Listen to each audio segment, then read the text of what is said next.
समझते हैं लाइक और अनलाइक टर्म क्या होता है।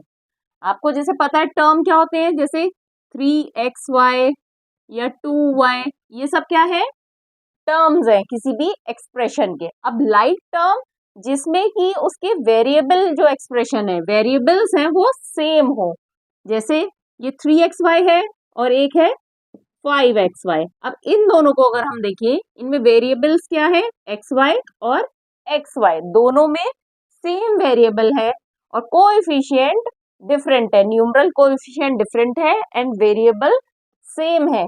तो ये क्या हो गए हमारे लाइक टर्म। अब इसी तरह से एक हमारा टर्म है 3xy और एक है 3x।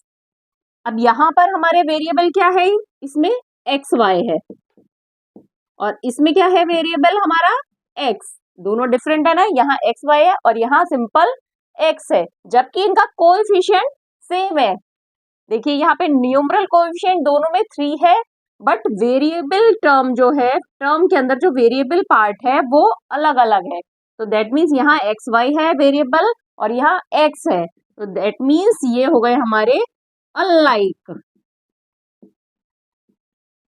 अब जो लाइक टर्म्स हैं उनको हम ऐड भी कर सकते हैं, जैसे 3xy है और ये 5xy, तो इनको ऐड किया तो हो गया 8xy।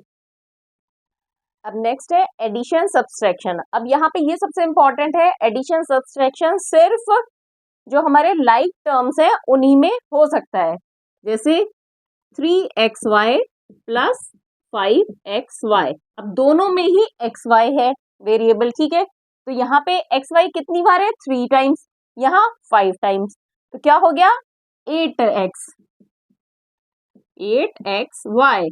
इसको इस तरह से भी कर सकते हैं, दोनों में xy है तो xy हमने कॉमन ले लिया ब्रैकेट के बाहर, तो यहाँ क्या बचा 3, यहाँ पे क्या बचा 5, तो हो गया xy मल्टीप्लाइड 8, तो हो गया 8xy।